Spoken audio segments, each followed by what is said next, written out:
Hi everybody, welcome back to O-Tokusho. We're talking about war arcs today. For anyone who isn't familiar, in anime and manga, of course, there are oftentimes, especially in shonen, but not exclusively, wars that happen between different parties and factions within the series. And these wars can have various effects towards the narrative, but I guess in a colloquial sense, we term them as arcs that are defined by this war. So a war arc shows up in a bunch of different stories and usually includes a bunch of characters and can be defined kind of differently depending on your approach. I have a different definition to what a war arc is than Alex, but we can come to a conclusion at the end as to what we think that is. So Right. how would you define it first then, Alex? War arcs, usually, we've been over this off camera, but war is defined as a conflict between two parties, which is not at all conclusive to what we want for like an actual definition. It's so Which is damn infuriating. So I think what I look for in a war arc is a collection of antagonists and protagonists, not necessarily just from the main cast. For instance, like the Pain arc in Naruto, that's just like the main characters against one bad guy. I feel like maybe if there's some side characters included on both sides, that you could constitute that as a war arc, but I think otherwise it's just a battle between two factions. This is less key, but I think multiple battlefields or areas where the battles are happening is a good way of like sectioning off different parts for different things to happen. It feels more like it's on a grander scale than just It's like visual shorthand, right? For like Yeah. it being a war versus just a fight. Exactly. And I believe that there always needs to be like a sense of like finality with a war arc. War arc is kind of where things kind of conclude. Climax to a story is when a war arc really happens. War arcs are kind of like ubiquitous in stuff, almost as much as like tournament arcs are. And I think they're a really good way of getting all of your characters into one spot, so you don't have to like make up reasons why this character and this character are together. That's sort of a very short version of how I see war arcs. What about you, Jack? My definition of a war arc is a bit more medical. So I'm just going to say that a war arc is a large-scale conflict that has high stakes, that functions as the climax of a narrative, that involves characters that we care about fighting for something. That's it. That's the full thing. I know that it's a little open-ended at the end there, but that's just to include all the things that I would consider a war arc. I don't actually think war arcs need to include a large number of people, primarily because not every series does have a large number of people. As long as the fight involves a majority of the cast that we care about fighting against their antagonists, I think that still counts. Especially if the stakes are higher than something like a tournament arc, for example. So jumping off of what Alex said earlier, I think that there's like a funny Venn diagram, like intersection between war arcs and tournament arcs, where they're both large groups of organized people fighting against each other for a set goal in competition. However, the main difference is the fact that in a tournament arc, people don't usually die, and the stakes aren't like the end of the world. It's like, oh no, we don't get the prize money. Or like, I guess I can't go to this special school because I scored too low in the tournament or something. Usually also there's like rules involved in In tournaments arcs. versus wars. Unless the war is really weird, because some wars actually do have rules, but that's mostly because the series is weird. Yeah, that's not really. That's a product of the series, not of the genre. Yeah, of the genre, or of, in this case, I guess, this type of event that happens within it. Yeah. So, what do you think the most important parts of our definitions are to like kind of make a chimera of the two? Because there was definitely overlap between our two definitions. Right. I think it like the finality of it. Yeah, so high stakes, like actual like high stakes end Like, of this is narrative it. thing. Yeah. This conflict needs to like happen, and then that's kind of like the payoff like right after that. I think So- also a large number of people is a relatively important. I think large scale is good. Now, large scale, I think in respective to the story. So like Naruto, for example, their war arc had way more people involved in it than something, for example, like the war arc in like One Punch Man or something. But also, like, it differentiates itself, like, for instance, the Sasuke retrieval arc. That has a bunch of characters that we know and are familiar with, working towards a goal that we want them to achieve, and then they're also fighting against a set amount of protagonists. But I think the scale is kind of what tips it to be a full-on war. Yeah, as opposed to like a mission. Although the scale, right, I will still mention this, is relative to the series. Like, if Naruto, the series, had a cast of 100 people, tops, the retrieval mission would still not be a war, because it's only 16 people or something. For the war, if the cast was 100, I'd expect the war to have at least 80 plus people involved. Like, it has to be a vast majority of the cast involved for it to be a full-on war. I also think that... Oh my god, I just had a thought. I think it's about important characters, too, that makes the difference. Because Alabasta, sure, there are Baroque works and, like, the fucking rebels... And there's an actual war. Like, there's straight-up armies fighting each other. However... But only, like, 10 or 15 characters we care about are actually fighing. And of those characters, there's only like 3 others that even have names that we don't still care about, even though we know their names. So like, yeah, that's another good distinction, Alex. The fact that we actually do legit need to care about the people involved. It's like high numbers isn't enough. We need to know and actually give a shit about the people involved. Exactly. I think in that case, a war, quote unquote, is more of the the backdrop. As opposed to the definitional thing. Yeah, it's not as contingent on the definition of what a true war is. More so, that's kind of just the setting of what's happening while it's, doing the important stuff, the narrative heavy lifting. So a war arc, as we're defining it together then, is a large-scale battle with a majority of the cast with high stakes that functions as a narrative climax. And it also has to include characters we care about, of course.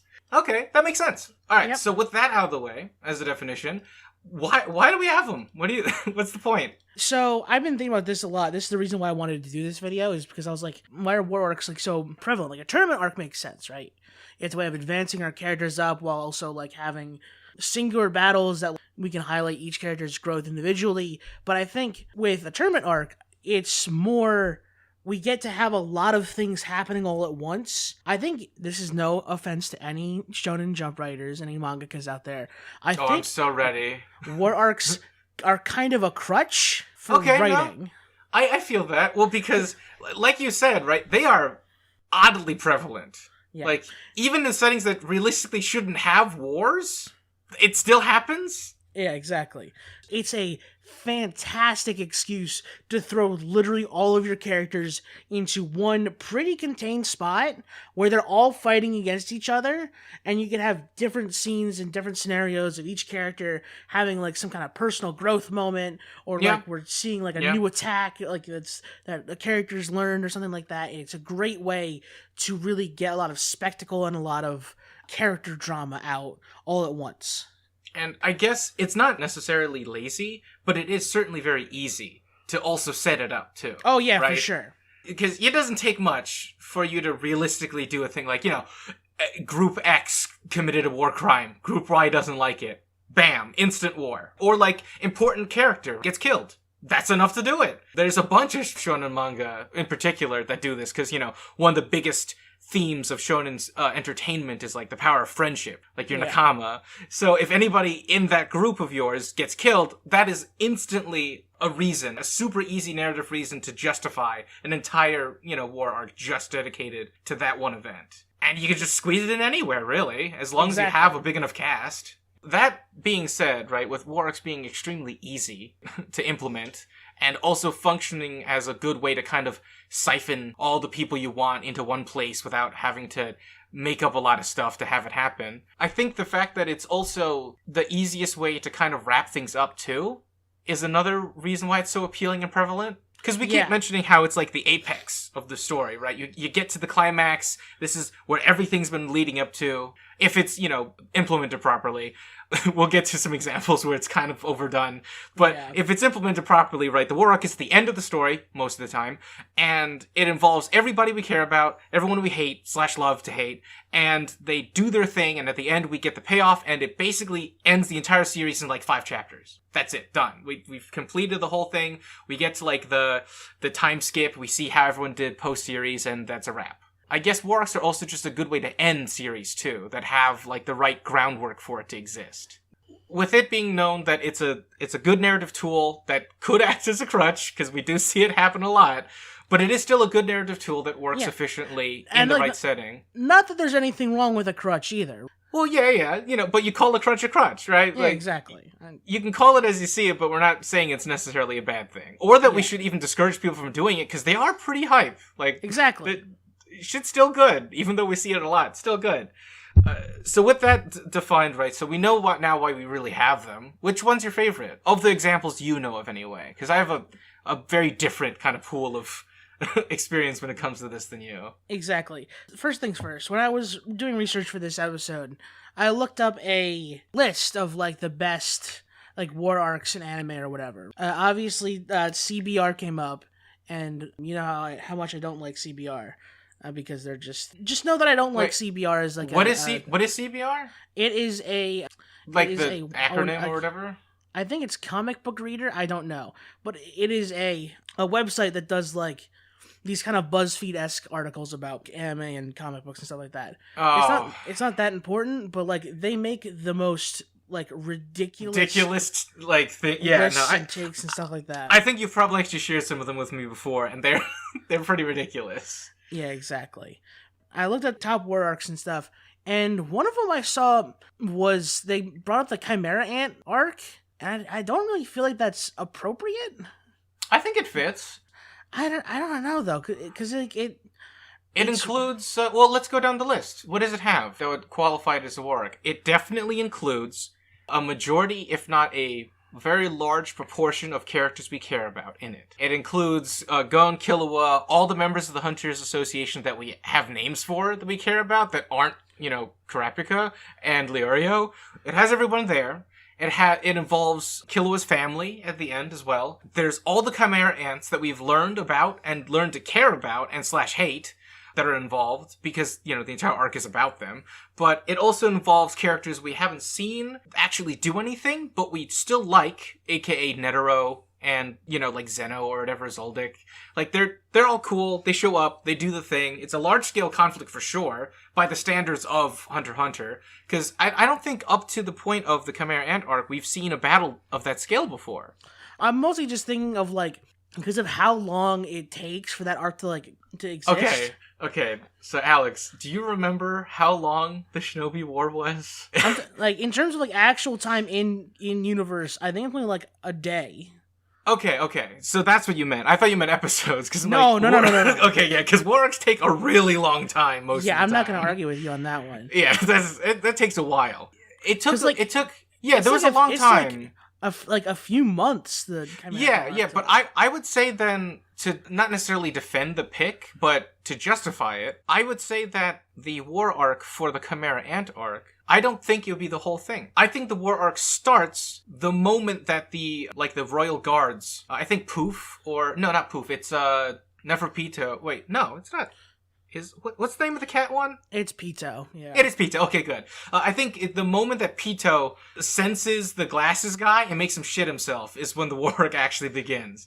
Because that's when the hunters and the ants clash for the first time, and I think that would make sense at the beginning of their war. You want to include the whole Chimera Ant arc as one thing? I would say no. It's a bit much, yeah. I'd say maybe the Palace Raid could be considered it, but I think it's still, it feels a little bit... Well, I mean, look, it has the impetus that we see for a lot of these war arcs. Kite dies. Friendship, Nakama thing, member of their family, whatever. They die, they want revenge. The Hunters Association shows up to help them, but that's ultimately the driving force, the fact that Kite died, and Gon's strength of will and personality is so persuasive he's been able to convince people to help him in this front. The fight itself, in this quote-unquote war arc, definitely still does another aspect of the thing we like. It has multiple locations. There's multiple battlefields, and you're doing it from multiple perspectives. It's right. I think the biggest problem here, Alex, is the fact that it falls under the same problem as Hellsing, which is an example I think you had to bring up for the video, right? Right. Because there's just so few people involved, ultimately, that we care about. Even though it's still a war with a large number, we don't care about enough of them for it to feel like a true war. There's something about like the pacing of it and like sort of the scale feels off. Yeah, it's not all there. I would give it to him that it's possible. I just wouldn't say it's like it's not the definitive best example you could. Yeah, for sure. It's definitely not fully definitive. The two most definitive ones in the past is so from far. Naruto and Bleach. The Fourth Shinobi World War and the 1,000-Year Blood War. Yeah, like, those two are definitely war arcs. Full definition, fits everything we're looking for, it's got all the pieces, and they're also famous. Like, people know of them, even if they haven't necessarily read them. And a more modern example of another definite war is in My Hero. Yeah, we have two. We have a pseudo one in the middle of the series, more or less, and we have one happening right now. One could argue that, like, this sort of Rogue Deku, like, in-between part is kind of like an intermission in between the two different war arcs, in a way. Does that make any sense? Yeah, because the Paranormal Liberation War, long name, but the Paranormal Liberation War that happened in My Hero, the end of it basically just kind of causes Deku to leave to train and fight on his own. And he came back, and we immediately get back into the war right now. I would definitely give it to somebody at the end of the series, once My Hero's over, if they lumped it into one big thing. Basically just the League of Villains versus Hero Society. Yeah, I mean, if anything, the Paranormal Liberation War is kind of like a origin story for the army of the bad guys that we're seeing. Except it's funny because like all of the actual like Liberation War people are dead. Yeah, or they losing. They all get arrested. Yes. Which is pretty funny. Except for, I don't know, there's like a few that were fucking left, but who really cares? But so for the war arcs that we have, the ones that you really like are all the more recent or modern ones. I do really like this My Hero one a lot. It is very cool. I think if you're just talking about the manga version of the Shinobi War, then that's good. Oh, the anime version is 65% filler. It's just a travesty. It is ridiculous. This is off topic, but I need to like talk about this. Hinata's like one fucking like identifiable technique in the whole series is from filler. Her twin line barrage or whatever. No, her fucking like her palm rotation technique. Oh, the other one. Yeah. That she even started training it in a filler episode, and she's been using it ever since, but in filler material. Every single video game of like Naruto since that. Uses it though. Yeah, that's so funny. That's actually that's actually hilarious. Only real technique she's ever had was filler. I mean, I guess if you were a One Piece fan, you'd only really know about Foxy as much as you do because of all the filler he's in. Yeah, honestly. He's actually in more filler than he's in canonical material. It's great. But yeah, so back to the war arc thing then. My favorite war arc that I've experienced in my years of reading manga and experiencing anime belongs to two different series. One of them being the war that happens at the end of Full Metal Alchemist, which also feels a little bit weird. Yeah. Because the cast of FMA is also really small. If you think about it, for like, the military and like the good guys, our boys in blue, there's 10 of them? Really? Towards the end that actually matter? Like, we get, snippets of other characters that show up, but like, it's mostly just Ed, Al, Mustang, Scar, and Lee, and the rest of, the Far East people. That's mostly the good guys, and then you have, the remaining sins that are still alive. So, yeah. It's interesting, but it definitely is a war, because there's other soldiers involved, and it's a full-scale fight, and they're fighting God, more or less. They're fighting the homunculus, but they basically are God in that scenario. And it's, yeah, and it's like the culmination of everything, it's the climax of the story. That particular, quote-unquote, war arc, it did everything that I wanted from a war arc. So it wrapped up all the loose ends and even answered some things that we didn't get before. Like, in that fight, or that like section of fights, we see characters like make deals with God again. Like Mustang loses his ability to see, so he can perform his alchemy and everything. It does everything we want. Al sacrifices his life kind of to give Ed his arm back, and he uses it to punch God. Which is great. There's alchemy being done. The boy's dad is there, and he's like apologizing for being a terrible dad and not being home. And we learn about the backstory of like how the homunculus even came to be, and their relationship with Ed and Al's dad and everything. It's great. It does everything I want for a war arc. It just kind of feels not like one, but also does. You'd be forgiven for thinking it isn't until you look at the setting and the scenario. But that's one of my favorite war arcs from the past. Another one that I really like from my experience is from the series Kotekyo Hitman Reborn. So in that series, it's all about the mafia and how there's multiple mafia families. The end of the series is basically a war arc between the mafia family that the main people, in the series are with, fighting against an opposing mafia group that's trying to overtake them and like kind of reclaim all of their abilities and take over the world, more or less. Okay. And that fight is another great example of a war arc, I think, narratively speaking, even though it's another small-scale one, in the fact that all the characters who have been training up to that point finalize all of their techniques and abilities in that fight. This war arc is concluded with basically everybody showing the fruits of their labor, as the expression goes, towards the end. So everyone's, like, techniques that they've been working on the whole series get finalized. The character arc they were going on to, like, be a better person concludes as, like, they realize that they're doing this for their family or whatever. And, like, it just wraps everything up so nicely that, honestly, the ending of that series made me forget how rough the beginning of the series was. Right. If you've never read it before or seen the anime, I suggest you skip to episode 20 and go from there. The first 20 episodes is rough. It's very bad. It's all the old school, like, early 2000s slapstick stuff that they used to do. And in the manga, I'd also suggest you skip like a solid like 30 or 40 chapters just because it's kind of not good. But the ending of it, though, the war arc in this case, is implemented so well that it straight up makes me forget how bad it was in the beginning, which I think is incredible. There's a war arc you're not familiar with because you haven't seen Jujutsu Kaisen, have you? I've watched the anime.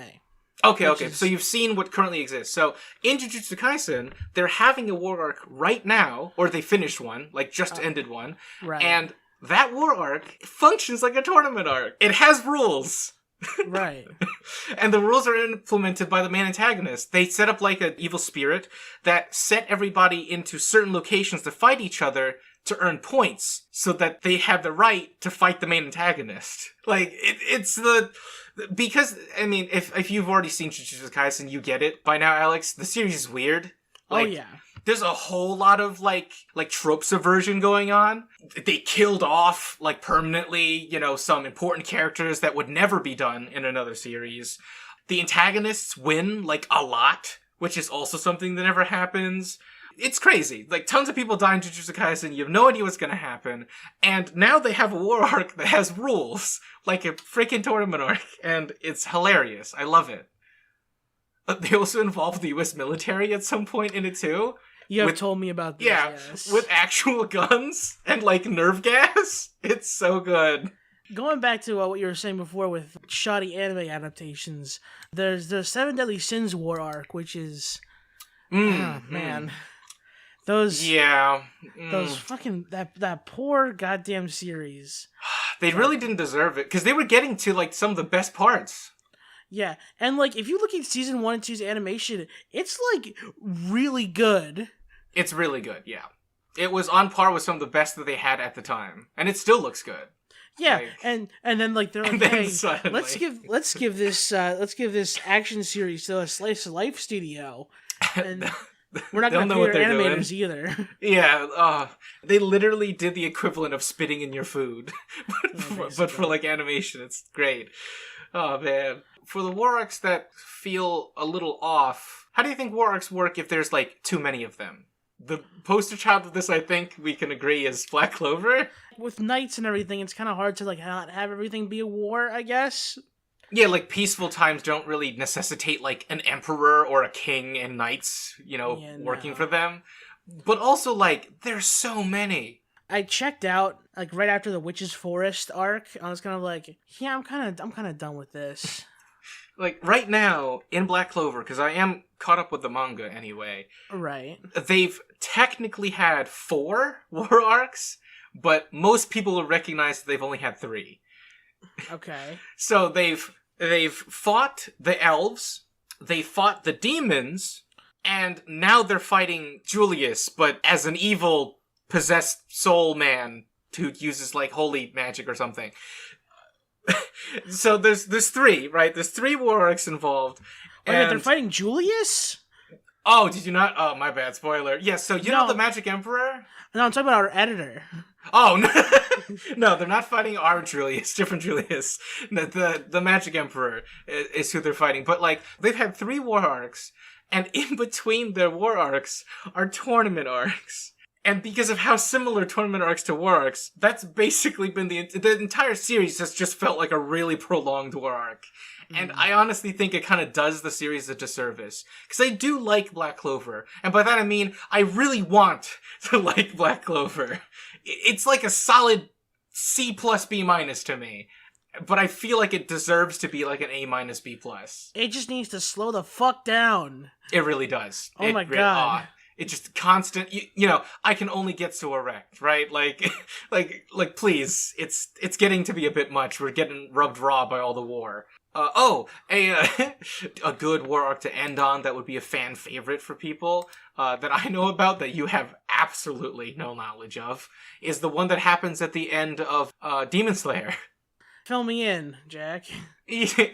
Yeah, so the main guy, Muzan, I think, who's like the father of all demons or whatever, the war arc for the end of Demon Slayer's entire deal is to basically corner Muzan so that he can't escape and they can fight him until the sun rises and he gets disintegrated and dies. Okay. Because he's basically an unkillable enemy.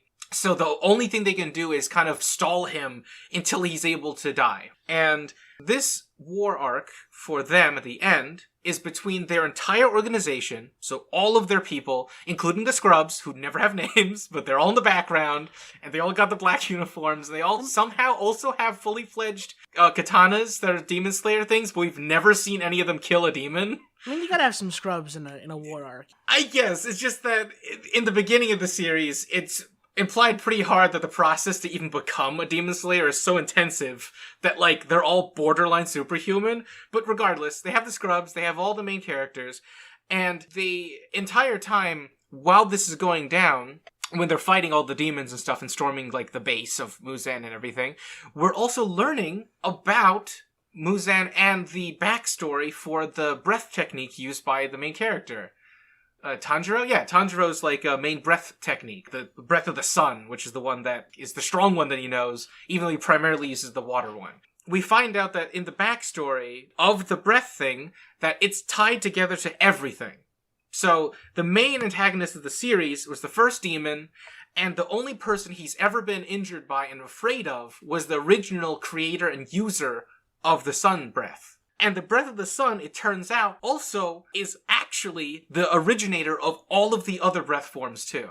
So, we were given hints to that earlier, but it gets confirmed, at this point, because it's the end of the series. That's the war arc. It concludes everything. So, we find out that his breath technique was taught down to every other person he could find that wanted to fight demons.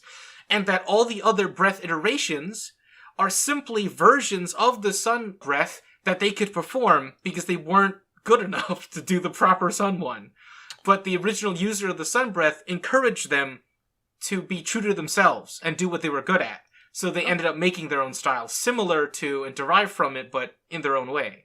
But we find out that, and you've probably seen pictures of him at least, but there's like a main demon guy in Demon Slayer who has like 6 eyes or whatever, and he has a katana covered in eyeballs. I'm sure that's something. It's everyone else knows who it is, but that guy is like the strongest member of Muzan's army, and it turns out he's actually the either twin older brother of the original user of the Sun style. Oh, okay.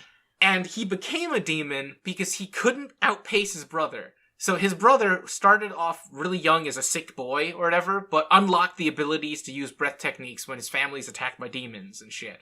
And his brother developed the Sun style, but this guy, the six-eyed dude, he developed the Moon style, poetic and all that. And he learns throughout the fight against Tanjiro and his Sun style and everything to kind of appreciate his brother and what he's done. And he, forgives him and goes through a full freaking character arc in the course of the fight with them.